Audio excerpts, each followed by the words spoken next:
we've survived because of the hard work of a bunch of people who are current and past ensemble members. I want it to excite people and to fill the theatre and fill other theatres and inspire a sort of passion for live performance. I just want to say a huge thank you to everyone who watches Showtime. Whether you're here every week, pop in occasionally, or if this is your first time, I really appreciate you being a part of it. But here's the thing, only about 7% of people who watch are actually subscribed to the YouTube channel. So if you're enjoying what we're doing, please hit that subscribe button. It makes a massive difference, not just for the channel, but for helping us keep creating more stories, more conversations, and more Showtime. All right, let's get back into it. This is Showtime, a podcast about the people behind the curtain and the stories that shape them. I'm Andrew G, and each week I sit down with creatives, leaders and risk takers from the theatre world and beyond. We talk about what they do, why they do it, and what it really takes to keep showing up. Today we are going to explore one of Australia's most influential independent theatre companies. I'm joined by Ella Caldwell, a founding member and the artistic director of Red Stitch Actors Theatre. She has led the company for more than a decade, championing bold writing, ensemble-led storytelling, and a new generation of Aussie voices. With Red Stitch celebrating 25 years next year, there is no better time to hear from Ella. Welcome to Showtime, Ella Caldwell. Thank you so much, Andrew. What first drew you to theatre growing up in New South Wales? I was 5, so I was very young, and I think apparently, according to my mother, I used to stand out in the paddocks and just tell stories to no one. And a small community arts group was starting up, or had already been started, but they started a little children's drama group, the Candelo Arts Society, it's called. And so she took me along and asked if I could join in, and they took me, and I think I fell in love with the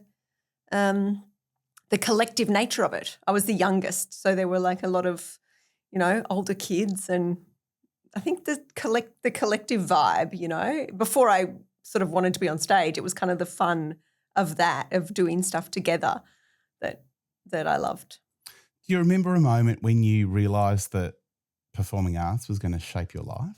I think I knew in some deep part of me quite early on. I only say that because my mum tells me that I used to say it as a 5-year-old, and that's why she took me there. But I mean, we I guess, when you grow up, I guess growing up regionally, and there wasn't a lot to do except for kind of wander through the paddocks and use your imagination, I guess. And then I started seeing, I think the first professional theatre I saw was a production my mum took me to see in Canberra. So it was a few years before I sort of had the concept of what it was as a professional pursuit. But I think by then I was already hooked. And what brought you to Melbourne? I found out, I was at Bega High School, and through some family friends, I heard about a drama scholarship at a fancy private school in Melbourne. And I thought, I think when you never really know whether you're any good compared to the rest of the world. You don't know especially when I was in a very beautiful community in the Bega Valley there, but I was, the drama girl. So I auditioned for this drama scholarship at Caulfield Grammar School, and I got it. And so then I just kind of moved to Melbourne for year 11 and 12, not really knowing what that would mean, but it ended up leading to lots of great things. So. And when did Melbourne start to feel like home for you as an artist? Oh, probably the first year of Red Stitch. Yeah, so 2001, I'd say, because I auditioned when it was first formed. So I was kind of there from the beginning, and again, it's that collective thing, this group of people banding together to do something. You start to feel a lot of ownership and sense of place. What do you remember most vividly about those early days of Red Stitch? So I auditioned I dragged my dear friend Laura Gordon, who also miraculously got in, which is strange because there were hundreds of people, and she got the call first. So I was worried she was going to get in and I wasn't, but we both got in. And so we were living in Carlton at the time and used to catch the tram down to St Kilda at the first thing in the morning and just spend all day there with the rest of the original ensemble, ripping up carpet and painting floors and reading plays. So it was very, you kind of sit around together and read plays and then do some renovating, and it felt I now reflect on, like, it was really grassroots. It was really, we were just kind of banding together and doing it. So, yeah, I do have a very clear picture of that musty room before we converted it into a theatre. What's kept you at Red Stitch for over 20 years?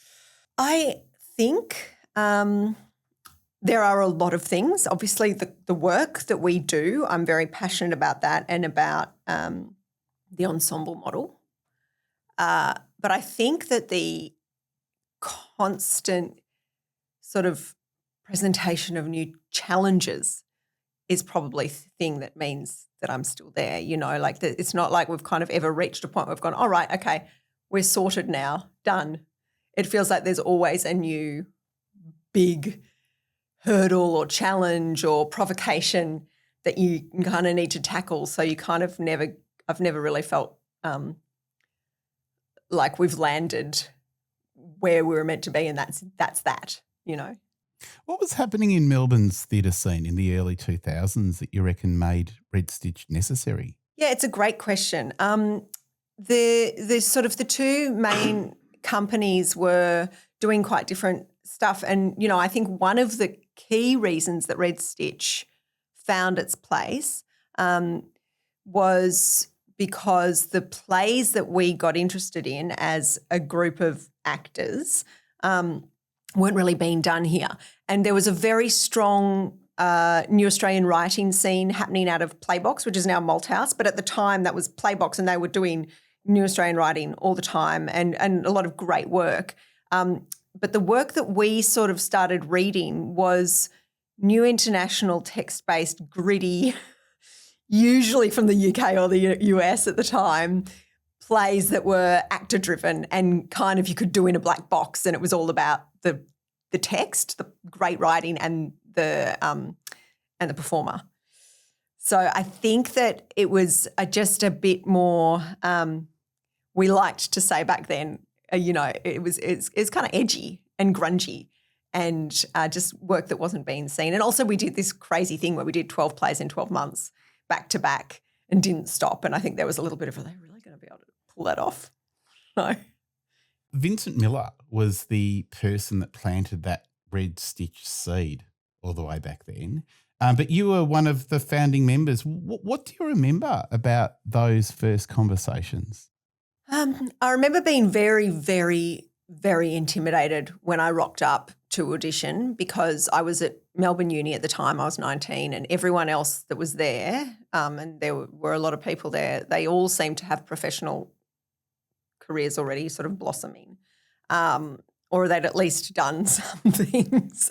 I was fortunate. I'd done some like fringe theatre and done a few things. Like I'd done something in Chapel of Chapel and the Carlton Courthouse, and kind of done a little bit around the place. But I was a baby, so I felt scared and intimidated. But it was just vibrant, passionate energy. It felt like anything could happen.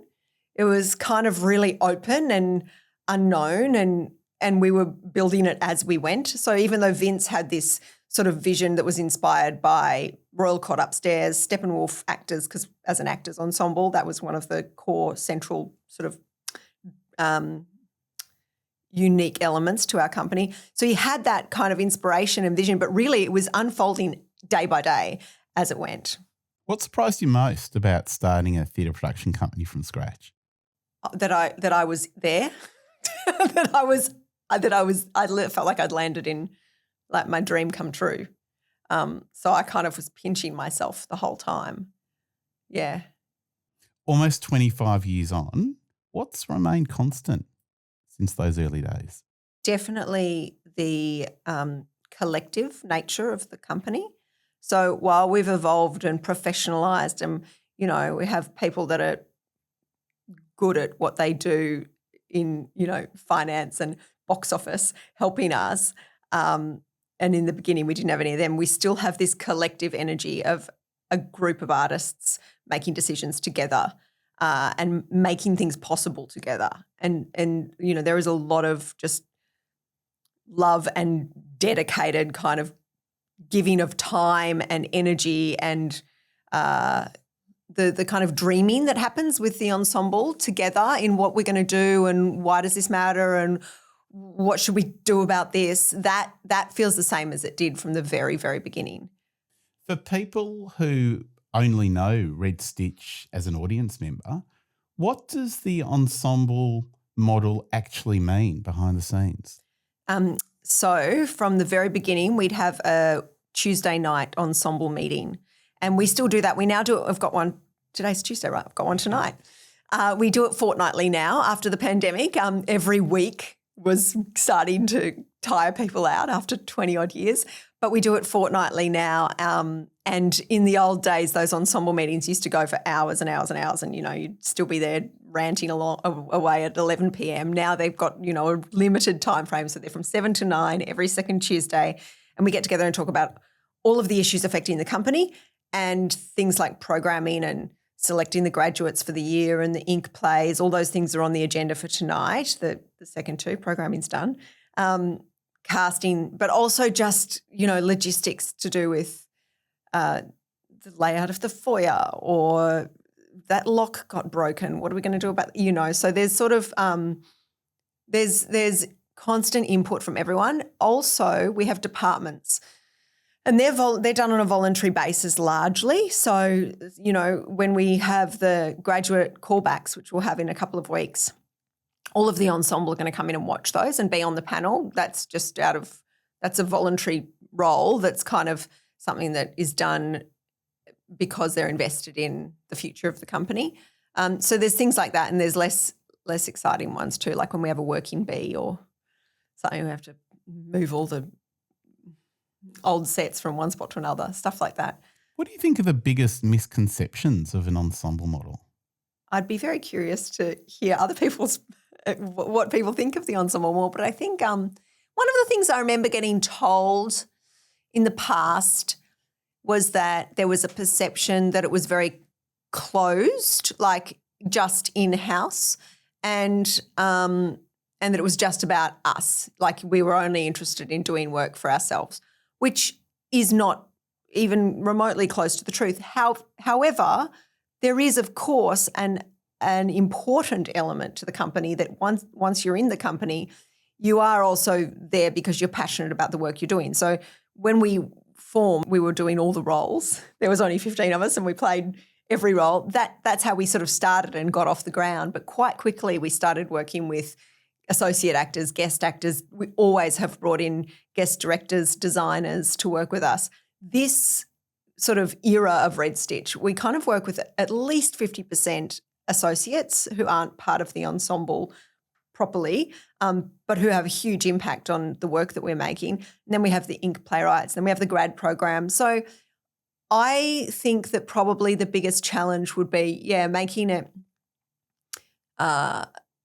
clear, sort of making it clear that we're not actually just interested in our own practice. We're interested in also elevating the practice of others and collaborating, because we get better when we work with other people. You know, if you're just working with the same people all the time, there's benefits because you know each other's things. You're doing that thing that you do, that it's the habit.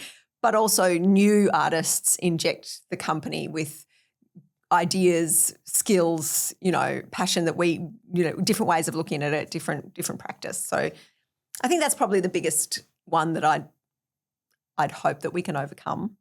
So what do you think the ensemble model lets you do that you just can't do or can't do as well with a traditional production model?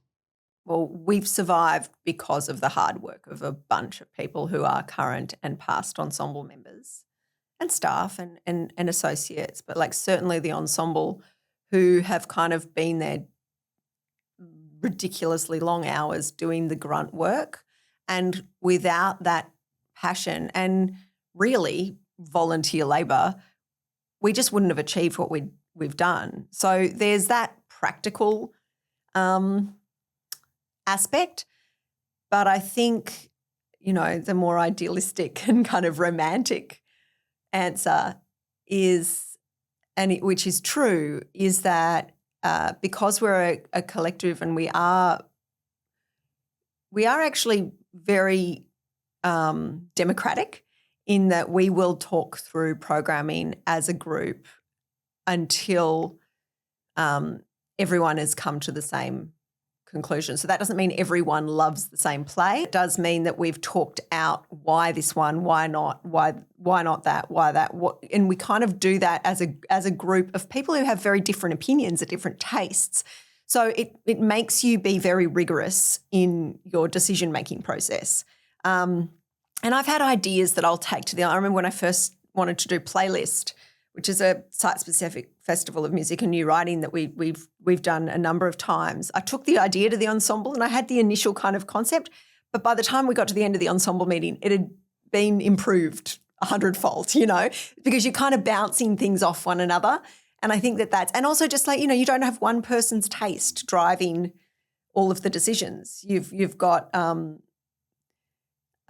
you've got a group doing that, which means that you've got different perspectives. And are all the ensemble members performers? No, most of them are actors, and we started as an actors ensemble, and over the years we've had some other artists participate. We've got 2 ensemble members currently who are designers, set and costume designers, and the rest of the sort of ongoing members are actors. But then we've also got a grad program where we have 5 emerging artists that have just graduated come in every year, and they're full ensemble members for that year, and then they go out and they kind of then go out and have a year in the sector before we then say, oh, do you want to come work on this show or whatever? And they are from all different disciplines. So there's stage management. Mia, who I'm working with at the moment, is a stage management graduate. There's set, costume, lighting, sound design, placements. There's dramaturgy, directing, and acting. So but the majority are actors, and that's, I think, one of our points of difference. Yeah, notably, the only directors in the ensemble started as actors first and then moved into directing. They didn't sort of just come in as directors. When you're having these ensemble meetings, and particularly when you're talking about programming, how do you balance artistic freedom with just the practical realities of running a production company?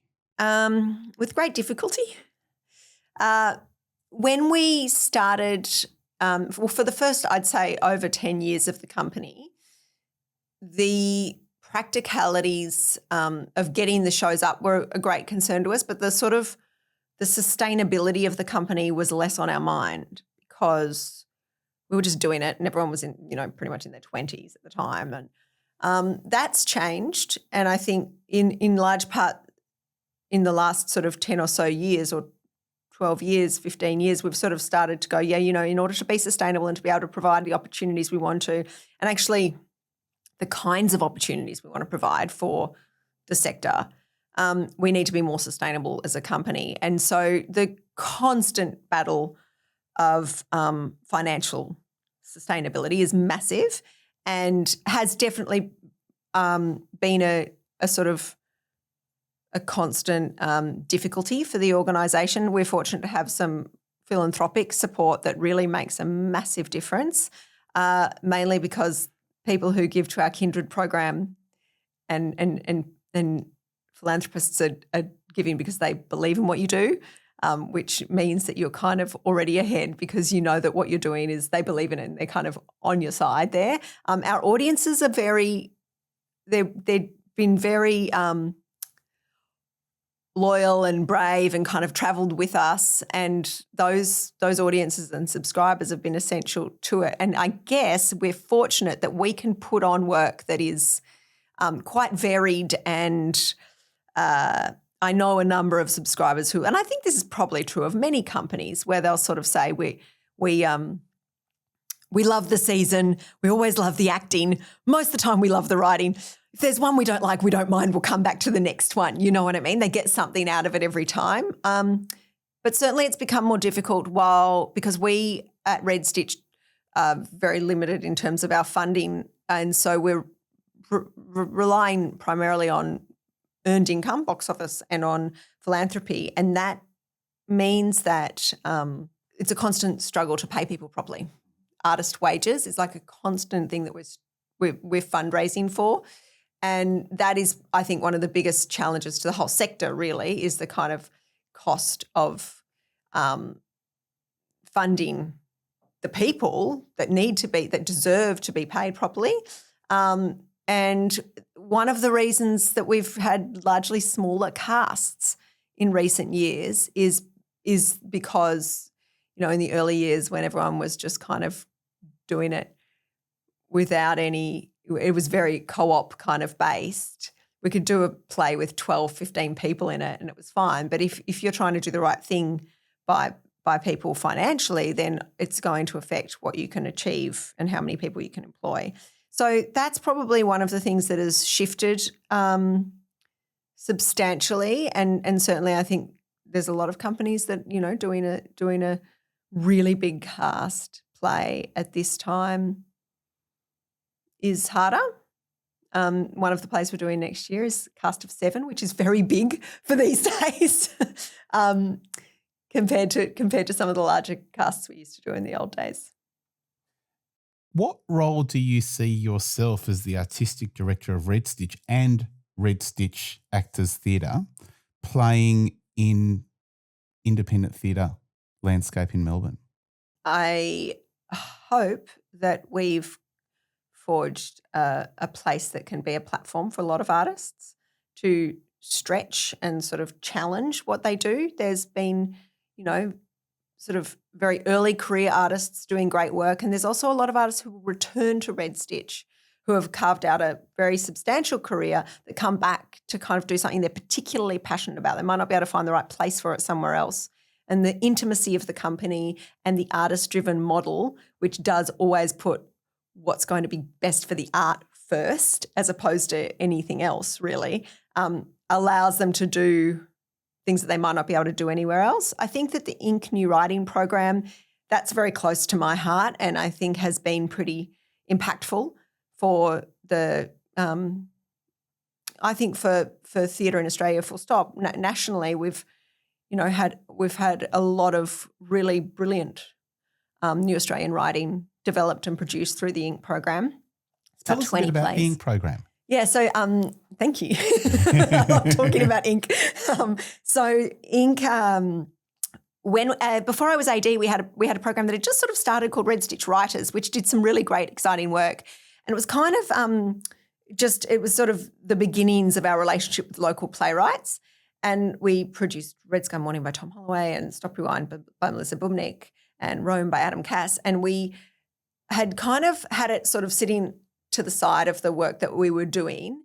And when we sort of evolved that program into Inc., it was about bringing it more central to the overall functioning of the company. And I did a lot of kind of talking to people and playwrights and others and researching sort of what works. And the focus of Inc. is that we want to curate the development program around the playwright and the play they're writing. So it isn't sort of one size fits all. Sometimes a play will go into development with the ensemble and be ready in 2 years and go on, and sometimes it'll take 7. And we are once we get to the point where we're like, yes, you're in Inc., we are very committed to giving that show a production outcome, which is certainly when Inc. started. I think it's becoming a bit more common now, but certainly when Inc. started was not happening a lot. It was kind of Red Stitch was doing that. Griffin in Sydney does it. But the Inc. program, that sort of sustained time, support and collaborative creative team around and with the playwright is a very unique aspect of that. And it does it's all in consultation with the writer. So when we're currently down to the shortlist for our next round of Inc.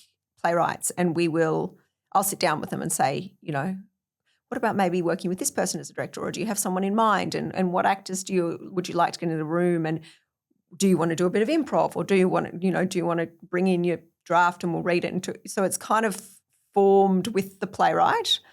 And then, the goal is to get it on at Red Stitch. And A lot of them we managed to get on tour afterwards or transfer. Not as many as I'd like, but a few.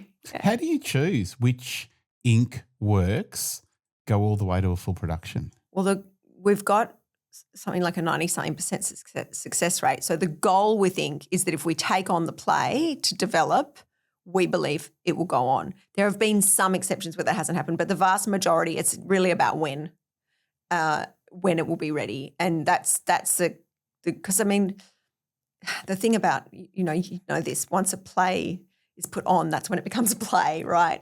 So there's only so much you can get out of developing a script and developing it and not getting it produced. And so, the style of work varies quite a lot, which I guess also comes down to the ensemble model. We kind of have different people with different tastes. But like last year, What's Yours by Kezia Warner, Super by Emily Collier, Monument by Emily Sheehan, which had toured from the previous year. This year, Angus Cameron's play. They're all very, very different scripts. So I guess it's just once we kind of get that spark and we get the play into the program, then yes, we'll do everything we can to get it on. 2026 is your 25th anniversary.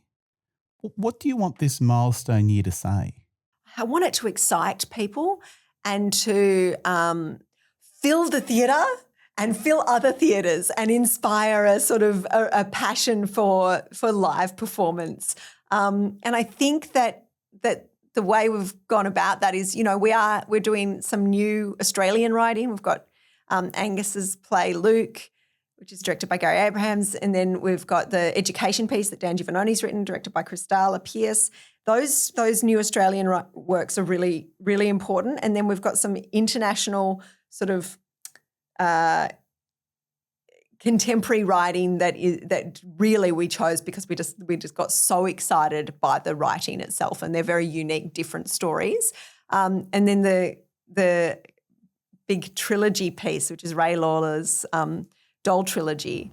I think that there's something about being able to celebrate how much work has come before as well. Like when we're doing new Australian plays, which has been such a focus for the company, also going, there's this vast and sometimes not,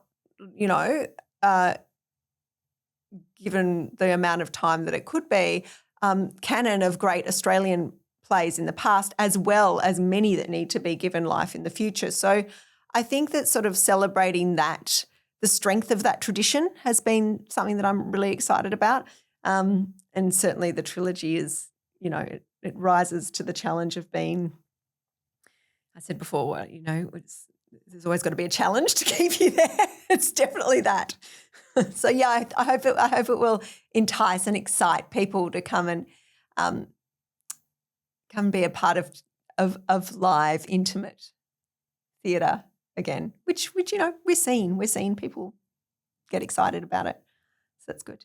I'm chatting with Ella Caldwell, the Artistic Director of Red Stitch Actors Theatre in Chapel Street, St Kilda. 2026 is the 25th anniversary. For more info and to find out what's on, visit redstitch.net. Ella, thank you so much for coming in, and all the very best to you, the ensemble and the entire Red Stitch community for the 25th anniversary. Thank you so much, Andrew. Thanks for having me. Thank you.